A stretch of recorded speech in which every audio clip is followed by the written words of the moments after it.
હું નિમિષા ભાવસાર મારી YouTube channel રૂડુ રસોડુંમાં આપ સૌનું સ્વાગત કરું છું. હવે ઉનાળો ચાલુ થઈ ગયો અને ગરમી પણ એકદમ વધી ગઈ છે. તો અત્યારે આપણે બહાર જઈએ તો પણ થોડું ઠંડુ પીવું ગમે, અને બહારથી ઘરે આવીએ ત્યારે પણ એમ થાય થોડીક ઠંડુ પીણું મળી જાય તો સારું. અને એમાં વરિયાળી બહુ જ ઠંડી, સાકર પણ ઠંડી. તો આપણે આજે વરિયાળી અને સાકરનું શરબત બનાવીશું અને પ્રીમિક્સ બનાવીશું પહેલાં, અને પછી એમાંથી શરબત બનાવીશું.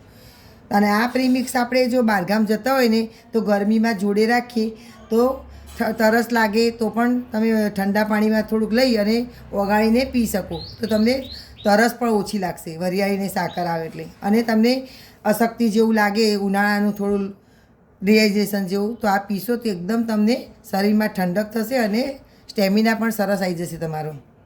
તો એના માટે આપણે લઈશું વરિયાળીનો પાવડર. આ વરિયાળી આપણે જે કાચી આવે છે લીલી એ લેવાની, એને સહેજ 2 મિનિટ માટે તાવડીમાં ગરમ કરી લેવાની, બહુ નહીં કરવાની, 2-3 મિનિટ માટે ખાલી ગરમ કરી લેવાની. એને શું પાવડર સરસ થાય. આપણે વરિયાળીનો પાવડર કર્યો. હવે 1 વાટકી વરિયાળીનો પાવડર હોય તો 2 વાટકી જેટલી આ ખડી સાકર લેવાની. અને ખડી સાકર બનાવો તો વધારે સારું. જો ખડી સાકર ના હોય તો તમે ખાંડ પણ લઈ શકો, પણ ખડી સાકર શું ઠંડક સારી રહે. અને આ ગુલાબની પાંદડી, એનું પણ આમ ડેકોરેશન તરીકે પણ સારું લાગે અને એને કલર પણ સરસ આવશે અને શરીરમાં ઠંડક પણ કરશે. ગુલાબ ઠંડા અને ઇલાયચી અને મરી, એ થોડોક ટેંગી ટેસ્ટ થોડો આવશે, તીખાશ જેવું ને એવું.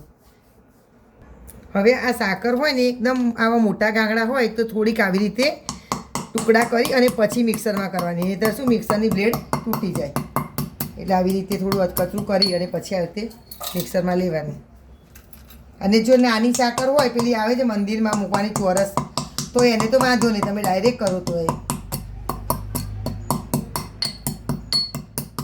હવે આપણે આ સાકરની અધકચરી કરી એમાં આપણે જે 1 વાટકી પાવડર હતું એ પણ નાખી દઈશું, અને આ ગુલાબની પાંદડી પણ લઈ લઈશું. ગુલાબની પાંદડી થોડીક ડેકોરેશનમાં લેવાની અને થોડીક અંદર નાખીશું. હવે આ મેં 1 વાટકી જેટલી, નાની 1 વાટકી હતું એટલે અડધી વાટકી જેટલો વરિયાળીનો પાવડર હતો, 2 વાટકી જેટલી સાકર હતી, એમાં 6 થી 7 ઇલાયચી અને 6 થી 7 મરી લેવાના. બહુ વધારે પડતું નહીં નાખવાનું, નહીં તો તીખું થઈ જાય તો પાછા છોકરાઓ પીવે નહીં. આ આપણો એકદમ સરસ પાવડર તૈયાર થઈ ગયો. વરિયાળીનું પ્રીમિક્સ આપણું તૈયાર. વરિયાળીના શરબતનું પ્રીમિક્સ તૈયાર થઈ ગયું. એકદમ સરસ ઝીણો પાવડર થઈ ગયો. આને ચાળવાની પણ જરૂર નથી. અને આમે ચાળ્યા વગર તમે પીવો તો વરિયાળીના થોડા કૂચા આવે તો તમારે જો પેટમાં કબજિયાત રહેતી હોય તો એનું પણ સરસ સોલ્યુશન આવી જશે. આ આપણા વરિયાળીના શરબતનું પ્રીમિક્સ તૈયાર. હવે આપણે આમાંથી શરબત બનાવીશું. હવે આપણે આ પ્રીમિક્સમાંથી શરબત બનાવીશું. તો અહીંયા મેં આટલો અડધો ગ્લાસ પાણી લીધું, તો એમાં 2 થી 3 ચમચી જેટલો આપણે પાવડર નાખીશું.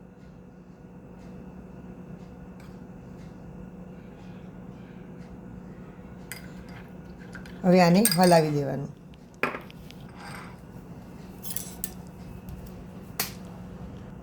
પછી આમાં આપણે અડધું લીંબુ નીચોવી લેવાનું. ખટાશ તમને જે પ્રમાણે ગમતી હોય એ પ્રમાણે, ખાટો ભાવતો હોય તો વધારે નીચોવાનું, એ તો તમે નીચોવી અને ચાખી લેવાનું. હવે આને આપણે હલાવી લેવાનું, બરાબર બધું સરસ મિક્સ કરી લેવાનું. જો તમારા નાના છોકરા હોય ને એમને આવું કૂચાવાળું આમ થોડું દાણાદાર ના ભાવતું હોય તો આ પાવડરને લોટની ચાળણી ચાળી લેવાનું, એટલે એકદમ સ્મૂથ થઈ જશે. જ્યાં થોડુંક પણ દેખાય તમને એ નહીં દેખાય. આમ તો હેલ્થ માટે તો આવું જ સારું. આ તો જો ના ભાવતું હોય તો લોટની ચાળણી ચાળી લેવાનું. હવે આ બધું સરસ મિક્સ થઈ જાય પછી આપણે બરફ ઉમેરીશું. આમાં જુઓ, અંદર આપણે ગુલાબની પાંદડી નાખી છે તો અંદર સરસ ડબલ કલર દેખાય. જુઓ, વરિયાળીનો ગ્રીન અને ગુલાબની પાંદડીનો ગુલાબી, એટલે મસ્ત કલર પણ સરસ લાગશે. એટલે ગુલાબની પાંદડી થોડીક ઉમેરજો જ. હવે આપણે આ આઈસ ક્યુબ આવી રીતે નાખી દઈશું અને 2 મિનિટ હલાવી અને સર્વ કરીશું. તો આપણું આ વરિયાળીનું શરબત તૈયાર. આ તમને ઉનાળામાં દિવસમાં 2 થી 3 વાર પીવો તો તમને એકદમ ઠંડક શરીરમાં રહેશે અને એનર્જી પણ સારી રહેશે. સાકર આવે, મરી આવે, ઇલાયચી આવે, એટલે જો એકદમ સરસ આપણો પ્રીમિક્સ.